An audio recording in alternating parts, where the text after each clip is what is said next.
नमस्कार, news nation आप देख रहे हैं। आपके साथ मैं हूं विद्यानाथ झा। पहलवान सुशील कुमार की गिरफ्तारी में रोजाना नए खुलासे हो रहे हैं। आज सुशील के खिलाफ सबूत और जांच पुख्ता करने के लिए दिल्ली पुलिस की स्पेशल सेल ने रिमांड बढ़ाने की कवायद को भी अंजाम दिया। सुशील कुमार की गिरफ्तारी से लेकर अब तक लगातार रोजाना एक नए पहलवान की गिरफ्तारी हो रही है। जांच आगे बढ़ रही है, लेकिन एक बड़ा सवाल बार बार लोगों के जहन में उठ रहा है। आखिर वो कौन सा लालच होता है, वो क्या चीज है जो इतनी खींचती है कि खेल और अखाड़े की दुनिया को छोड़कर सुशील या फिर उस जैसे दूसरे खिलाड़ी जुर्म की दुनिया में खींचा चला जाता है। और जो चेहरे देश और परिवार का नाम ऊंचा करने के लिए घर से निकलते हैं, वो जुर्म की दलदल में धंसते चले जाते हैं।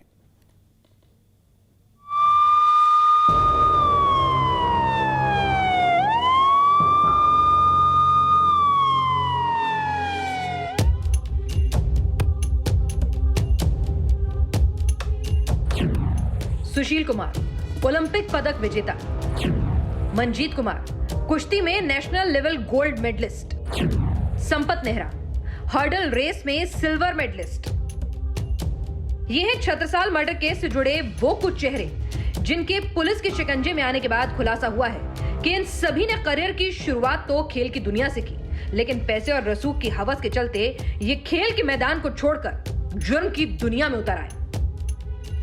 ये वो चेहरे हैं जिनसे उम्मीद तो थी देश और परिवार के लिए नाम कमाने की, लेकिन उनकी करतूतों का पर्दाफाश होने के बाद इन्होंने अपने नाम पर क्राइम की कालिख पोत ली। जो सुशील कुमार एक जमाने में ओलंपिक मेडल जीतकर हिंदुस्तान के घर घर का हीरो बन गया था, लेकिन जुर्म की दुनिया में सुशील के कदम पड़े तो फिर वो इस दलदल में इतना धंसता चला गया कि आज सुशील ने न सिर्फ अपना नाम बदनाम किया, बल्कि कुश्ती जैसे खेल का भी नाम खराब कर दिया है। जिस सुशील ने अखाड़े की दुनिया को जीत लिया था, वो प्रॉपर्टी पर कब्जे और अपराध की दुनिया में दबदबे जैसे ओछे कामों पर उतर आया। सिर्फ सुशील ही नहीं, उसके साथ कई ऐसे लोग गिरफ्तार हुए हैं जो दुनिया की नज़र में तो पहलवान थे, लेकिन उनका असली काम क्रिमिनल गैंग्स के साथ मिलकर पैसे की उगाही करना था। छत्रसाल मर्डर केस से खिलाड़ियों और दिल्ली के क्राइम सिंडिकेट के बीच रिश्तों का पहला खुलासा हुआ, और जैसे जैसे गिरफ्तारियां हुई वैसे वैसे ये साफ होता गया कि सुशील और उसके जैसे दूसरे काले किरदारों ने नौजवान पहलवानों को जुर्म की दुनिया में धकेला। और कुछ ऐसे भी थे जो सुशील का रसूख और पावर देखकर अपराध के मैदान में खुद ब खुद उतरते चले गए। ऐसा ही एक चेहरा है विजेंदर उर्फ विंदर। विजेंदर को दिल्ली पुलिस ने टीकरी इलाके से 28 मई को गिरफ्तार किया था। खबरों के मुताबिक विजेंदर खुद एक पहलवान है और लंबे वक्त से सुशील के साथ था। बताया यह भी जाता है कि दिल्ली के छत्रसाल स्टेडियम में सुशील के साथ वो प्रैक्टिस करता था। पुलिस को शक है कि विजेंद्र भी सुशील का पार्टनर इन क्राइम रहा है। विजेंद्र तो सिर्फ एक नाम है। अब तक पुलिस ने छत्रसाल स्टेडियम में सागर धांकड़ मर्डर केस की जांच के दौरान कुल 11 आरोपियों को चिन्हित किया था, जिनमें से 9 पुलिस के हत्थे चढ़ चुके हैं और 2 की तलाश जारी है। खास बात यह कि सुशील के इस रिंग में कुछ बाकायदा पहलवानी कर चुके हैं और पहलवानी के दौरान ये लोग क्रिमिनल गैंग्स से जुड़े और इनमें से अधिकतर हिस्ट्री शूटर हैं। खेल की दुनिया की चमक धमक अब गुनाह की दुनिया की कालिख में तब्दील हो गई है। ये शायद इन चेहरों को पता भी नहीं चला होगा।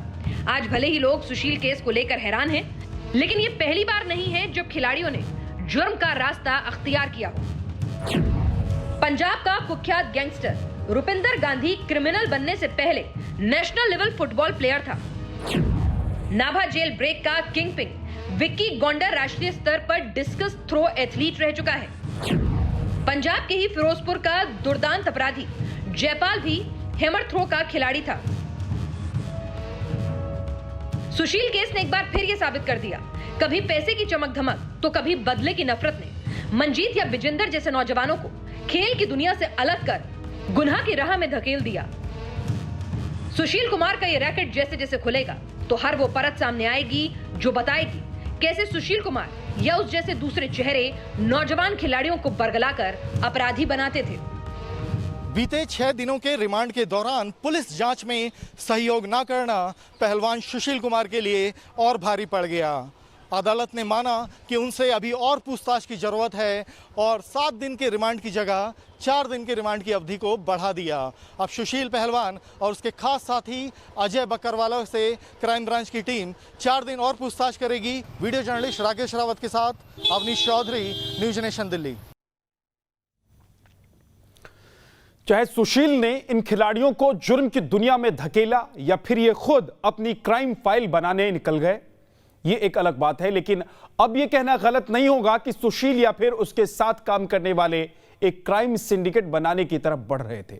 एक ऐसा सिंडिकेट जिसमें न सिर्फ दूसरे गैंग से कनेक्शन बनाए जाते हैं बल्कि साथ ही साथ हथियार जुटाए जाते हैं, जमीनें कब्जाई जाती है। आपको दिखाते हैं खिलाड़ियों से क्रिमिनल बने इन खिलाड़ियों की इनसाइड स्टोरी और वो संगीन सबूत जो बताएंगे कैसे अखाड़े के दंगल से होते हुए ये खिलाड़ी गुनाह के जंगल का हिस्सा बन गए।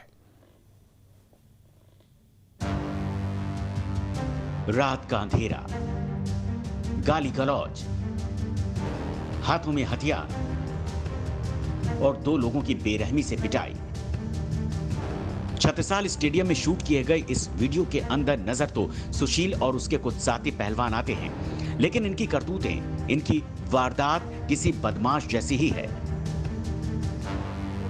सुशील पर कानून का शिकंजा जैसे जैसे कसता जा रहा है, उसके साथ ही सुशील और उसके साथियों की हरकतें, इसकी मोडस ऑपरेंडी सामने आती जा रही है। आज जब दिल्ली के रोहिणी कोर्ट में सुशील की रिमांड को लेकर सुनवाई हुई तो एक और चौंकाने वाला खुलासा हुआ। खुलासा ये कि पुलिस ने सुशील कुमार से लाइसेंसी हथियार बरामद किया है। सुशील की फरारी और छत्रसाल स्टेडियम की वारदात के दौरान ही पुलिस को सुशील के पास से लाइसेंसी पिस्टल होने की खबर मिली, जिसे जांच के लिए पुलिस ने जब्त कर लिया है।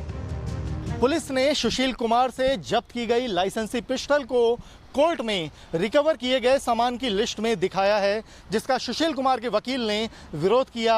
उन्होंने कहा कि यह लाइसेंसी पिस्टल है और इसका किसी भी तरह से दुरुपयोग नहीं किया गया है, इसलिए इसका रिकवर किए गए सामान की लिस्ट में इसको दिखाना सही नहीं है। यह तो कानूनी बात हुई, लेकिन सबसे बड़ा सवाल यह है कि आखिर सुशील कुमार को पिस्टल की जरूरत क्या थी। छत्रसाल कांड के खुलासे से पहले सुशील कुमार को दुनिया एक पहलवान और रेलवे के एक अफसर के तौर पर पहचानती थी। आखिर अखाड़े में पसीना बहाने वाले और रेलवे की नौकरी करने वाले सुशील को पिस्टल जैसे खतरनाक हथियार की जरूरत क्यों पड़ी? क्या सुशील कुमार को किसी से जान का खतरा था जिसके चलते सुशील ने लाइसेंसी हथियार रखा? क्या सुशील की किसी से दुश्मनी थी जिसकी वजह से उसने हथियार रखने का फैसला किया, या फिर सुशील के गैर कानूनी धंधे के चलते उसने लाइसेंसी पिस्टल अपने पास रखी थी? अगर तीसरा शक सही है तो वो क्लियर कट सिग्नल है कि सुशील कुमार अपराध की दुनिया का सक्रिय हिस्सा बन चुका था और इसी वजह से वो अपने पास हथियार रखता था। सवाल सिर्फ एक हथियार से ही नहीं उठता, सवाल उन जमीनी विवादों के कथित निपटारे का भी है जिसके साथ सुशील का नाम जुड़ा है, और इसी सिंडिकेट से जुड़ा है अंडरवर्ल्ड डॉन काला जखेड़िया का नाम। काला जठेरी गैंग हाल में अभी चर्चा में आया जब जीटीवी अस्पताल से कुलदीप उर्फ फज्जा को उसके गैंग ने भगाने की कोशिश की, जिसमें बाद में एनकाउंटर होने पर पुलिस ने भी एक बदमाश को मार गिराया था। ये वो जानकारियां हैं जो बताती हैं कि जो दिल्ली के जो टॉप गैंगस्टर हैं, चाहे वो काला जठेरी हो या नीरज भवानिया, उनसे सुशील कुमार के ताल्लुकात थे। सवालों के घेरे में सिर्फ सुशील का कैरेक्टर ही नहीं बल्कि वो लोग भी हैं जिन्हें सुशील के साथ वारदात में शामिल होने के आरोप में पुलिस ने धर दबोचा। जरा एक एक कर इन आरोपियों की हिस्ट्री सीट पर नजर डालिए। भूपेंद्र उर्फ भूपी, साल 2000 में डकैती, साल 2011 में मर्डर। मोहित उर्फ भोली, 2016 में हत्या की कोशिश, कुल 5 मामलों में नामजद। गुलाब उर्फ Pehalwan, 2 attempt to murder case. Manjeet उर्फ चुन्नीलाल, कुल 4 मुकदमों में नामजद हथियारों के धंधे का आरोप। ऐसी हिस्ट्री शीट, मर्डर से लेकर डकैती तक के आरोप, ये किसी पहलवान का इतिहास नहीं हो सकता। ये तभी मुमकिन है जब सुशील के साथियों ने जुर्म की दुनिया में पैर जमाने का फैसला कर लिया हो और खेल की दुनिया में चेहरा चमकाने निकले ये लोग जुर्म की दुनिया के काले किरदार बन गए। सुशील कुमार और उसके साथियों के इसी रिकॉर्ड के चलते पुलिस ने रिमांड बढ़ाने की मांग अदालत से की थी। अदालत ने पुलिस की अपील पर 4 दिनों की एक्स्ट्रा रिमांड भी दे दी है और अगले 4 दिनों में सामने आ जाएगा आखिर गुनाह की दुनिया से सुशील के रिश्ते कितने और किस हद तक थे। Team news nation. सुशील को रोहिणी कोर्ट ने 4 दिन के अतिरिक्त पुलिस रिमांड पर भेज दिया है। ये 4 दिन सुशील के लिए मुश्किल बढ़ा सकते हैं, तो साथ ही साथ दिल्ली पुलिस के लिए भी अगले 96 घंटे चुनौती भरे होने वाले हैं, क्योंकि इन 4 दिनों में पुलिस उस डंडे को ढूंढेगी जिससे पहलवान सागर धनखड़ का मर्डर हुआ था, और साथ ही तलाश की जाएगी उन गाड़ियों की जिनके जरिए सुशील ने अपनी फरारी काटी थी।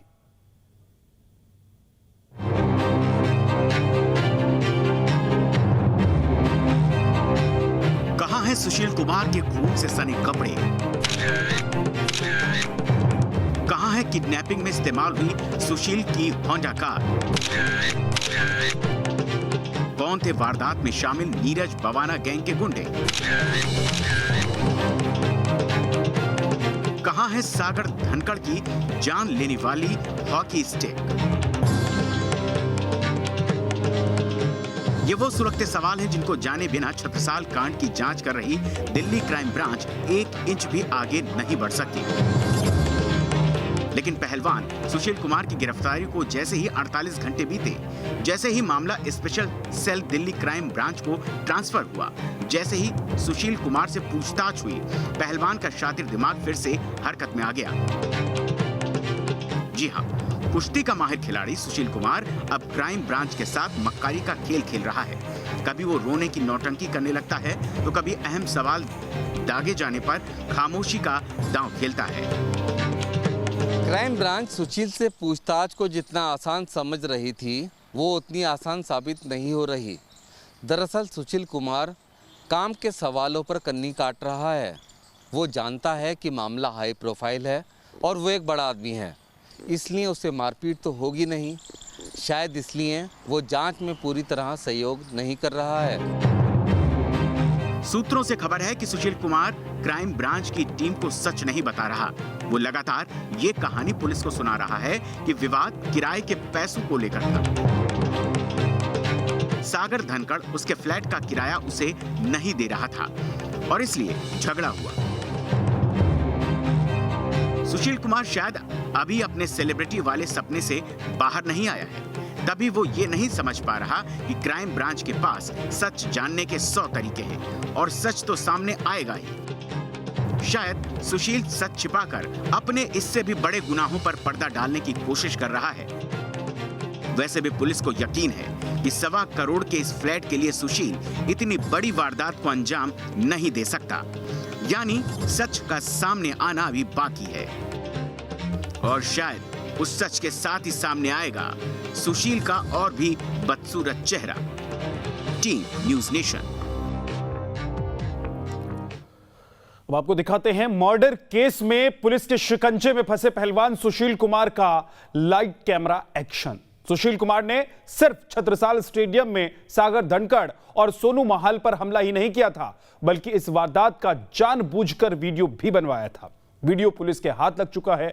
जमीनी विवाद में किसी शख्स को सबक सिखाने के लिए हमला करना और फिर वारदात का वीडियो बनाना साफ इशारा करता है कि सुशील कुमार उसी राह पर चलना चाहता था जिस पर पंजाब और हरियाणा के अधिकतर गैंगस्टर चलते हैं, यानी कि क्राइम करना, क्राइम का वीडियो बनाना और फिर वीडियो वायरल करके अपना शक्ति प्रदर्शन करना।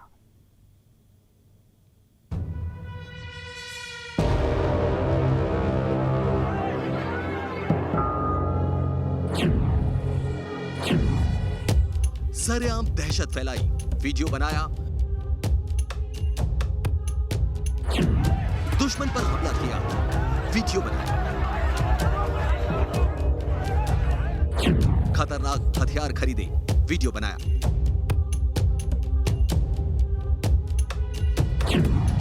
पंजाब और हरियाणा में पिछले कुछ सालों से क्रिमिनल गैंग्स के बीच ऐसे वीडियो बनाना एक नया ट्रेंड बन गया है। चाहे वो कहलों गैंग हो या फिर सुक्खा गैंग, फेसबुक से लेकर ट्विटर तक आपको इन गैंग्स के कई वीडियो मिल जाएंगे। किसी वीडियो में गैंग अपनी ताकत के बलबूते जमीनें खाली कराते नजर आएंगे, तो कहीं वारदात पर निकलने से पहले अपना डर फैलाने के लिए वीडियो बनाया जाता है। ठेकों के वर्चस्व के लिए होने वाली वारदातों के भी वीडियो बनाकर सोशल मीडिया पर अपलोड किए जाते हैं। ऐसे वीडियोस का सिर्फ और सिर्फ एक मकसद होता है, दुश्मन गैंग को ये पैगाम देना कि गैंग की ताकत कितनी है और आम लोगों के अंदर इतना डर बैठा देना कि इन अपराधियों का विरोध करना तो दूर, लोग उनके खिलाफ गवाही देने या फिर पुलिस को खबर देने से भी कतराते हैं।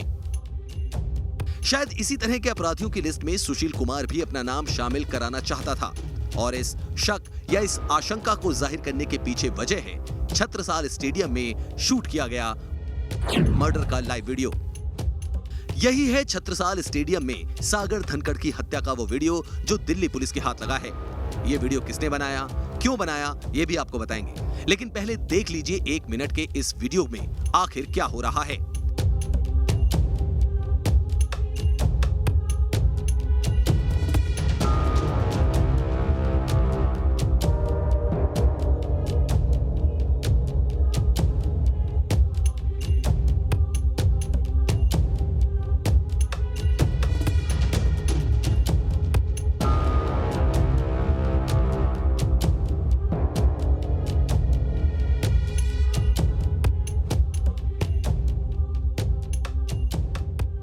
इस वीडियो के पहले ही हिस्से में नजर आता है सागर धनखड़ मर्डर का आरोपी सुशील कुमार।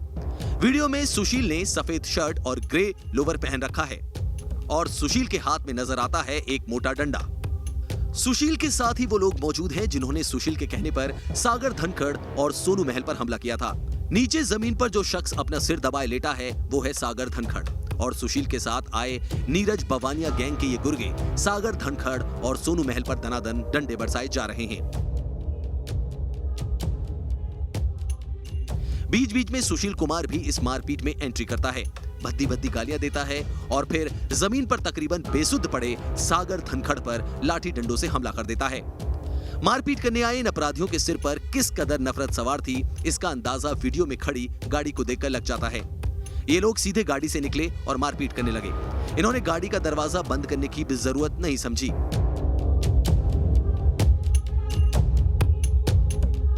सीधे डंडों से सागर और सोनू को निशाना बनाने लगे। इतने लोगों के बीच घिरे सागर और सोनू को संभलने भर तक का मौका नहीं मिला और वो सिर्फ जैसे तैसे अपनी जिंदगी बचाने की जद्दोजहद में जुटे रहे। सोनू तो इस हमले में बच गया, लेकिन सागर धनखड़ की किस्मत धोखा दे गई और अखाड़े में दांव पेच कसना, अपने हुनर को निखारना किसी तपस्या से कम नहीं है। अखाड़े की मिट्टी में पहलवान सिर्फ प्रैक्टिस नहीं करता बल्कि खुद को तपाता है। ऐसी तपस्या के बावजूद जब किसी पहलवान की जुर्म की दुनिया में उतरने की खबर आती है तो हैरानी होना लाजमी है। ऐसा नहीं है कि हर पहलवान अपनी मर्जी से गुनाह का रास्ता पकड़ता है, तो फिर ऐसा क्यों है कि दिन रात वर्जिश करने वाले ये पहलवान गलत राह पर चल पड़ते हैं? समझने और आप तक इस सवाल का जवाब पहुंचाने के लिए न्यूज नेशन के रिपोर्टर्स पहुंचे पहलवानों के बीच और जानने की कोशिश की आखिर क्यों पवित्र माने जाने वाले अखाड़े से सुशील या फिर उस जैसे दूसरे किरदार निकलते हैं।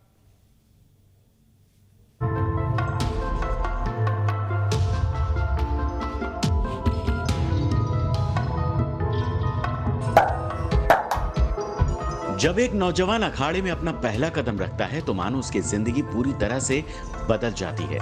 दिन से लेकर रात तक का रूटीन बदल जाता है। मन में सिर्फ अखाड़े की मिट्टी के लिए सम्मान और दिमाग में एक ही धुन सवार रहती है, गुरु और अखाड़े का सम्मान बढ़ाना, कुश्ती की दुनिया में नाम कमाना।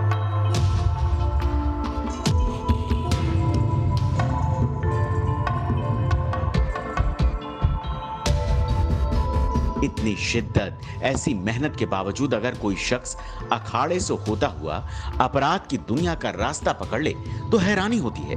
सवाल उठते हैं। इन्हीं सवालों का जवाब समझने के लिए न्यूज नेशन के रिपोर्टर पहुंचे अलग अलग अखाड़ों में। पहलवानी के क्षेत्र में इन अखाड़ों से कई बड़े बड़े सूरमा निकले हैं, लेकिन अगर भटके तो जराइम के पहलवान बन के भी निकले हैं। इस वक्त हम एक अखाड़े पे मौजूद हैं और आपको बताएंगे कि अखाड़े के लोग क्या सोच रहे हैं सुशील कुमार पर आरोप लगने के बाद। लॉकडाउन के चलते इन अखाड़ों में पहलवानों की हाजिरी तो कम थी, लेकिन जो भी मिले उनकी जुबान से कुछ दर्द, कुछ मजबूरियां जरूर छलकी, जिनमें एक मजबूरी थी पैसा कमाना और जिंदगी को आगे चलाना। इन पहलवानों ने कैमरे के सामने कबूला, पेट के चलते कभी इन्हें बार या पब में बाउंसर बनना पड़ता है तो कभी सर्विस में काम करना पड़ता है। अब सब पहलवान तो पहलवान बन नहीं सकते सर, और खाने की आदत वैसी रहेगी तो पैसा जरूरी है। जो बोलते हैं कि भाई यहाँ आ जाना नौकरी मिल जाएगी, चले जाते। पहलवानों ने अपना दर्द बयां किया, लेकिन क्या यही सच है? क्या रोजी रोटी कमाने के लिए सभी पहलवान बाउंसर या सर्विस की नौकरी में जाते हैं? अगर हाँ, तो फिर सुशील या मंजीत या फिर बिंदर जैसे किरदार क्रिमिनल गैंग्स के लिए काम क्यों करते हैं? इसका जवाब भी अखाड़े में ही मिलता है, जब बदन को तपाकर फौलाद बनाने वाले ये चेहरे कबूलते हैं, समाज भी पहलवानों को एक अलग नजर से देखता है। पहलवानों का हमेशा गलत चीज में इस्तेमाल ही करा जाता है, मार काट में। और क्या करें, जब पहलवानों के पास पैसा नहीं रहता तो उन्हें करना पड़ता है। इन अखाड़ों में जो बातें निकलकर सामने आई, उनसे कुछ बातें जरूर साफ हो गईं कि पहलवानों की मजबूरियों का फायदा उठाकर टोल कलेक्शन, कर्ज की वसूली, जमीनी विवाद के निपटारे, मारपीट के लिए उन्हें इस्तेमाल में लाया जाता है। दूसरी ओर अगर हम बात करें तो जो है इस वक्त हम देख रहे हैं कि जो पहलवान हैं वो यहाँ पर कसरत करते हुए नज़र आ रहे हैं, और बहुत सारे विकल्प होते हैं, क्योंकि जब एक पहलवान पहलवानी करता है तो उसके खुद के अपने सपने होते हैं कि अंतर्राष्ट्रीय स्तर पे वो मेडल जीते, अंतर्राष्ट्रीय स्तर पे देश का नाम रोशन करे। अगर वहाँ पे उसको सफलता नहीं मिल पाती है तो उसके बाद दूसरे विकल्प होते हैं, जैसे वो राष्ट्रीय स्तर पे पहलवानी करते करते उसकी कहीं सरकारी नौकरी लग जाती है। बजरंग बली का जप कर अखाड़े की मिट्टी में अपने बदन और हुनर को तराशने वाले इन सीधे साधे पहलवानों के साथ जब अपराध की दुनिया का नाम जुड़ता है, तो उन लोगों का दिल भी दुखता है जिन्हें कुश्ती और अखाड़ों को पूरा जीवन समर्पित कर दिया। अखाड़े में तपस्या करने वाले ये चेहरे बस इतनी गुहार लगाते हैं कि सुशील या उस जैसे कुछ चेहरों से कुश्ती को जो बदनामी मिलती है वो नहीं होनी चाहिए। सुशील कुमार आज पुलिस के सामने बार बार कह रहा है उसका इरादा कत्ल करने का बिल्कुल नहीं था, लेकिन जो कुछ सुशील ने किया वो भी मुआफी के लायक बिल्कुल नहीं है। कम से कम इन पहलवानों के लिए नहीं, जिन्होंने कुश्ती को एकमात्र लक्ष्य मानकर अपनी जिंदगी जी है। Team news nation. वक्त एक ब्रेक का है और ब्रेक के बाद आपको दिखाएंगे अस्पतालों का वसूली गैंग।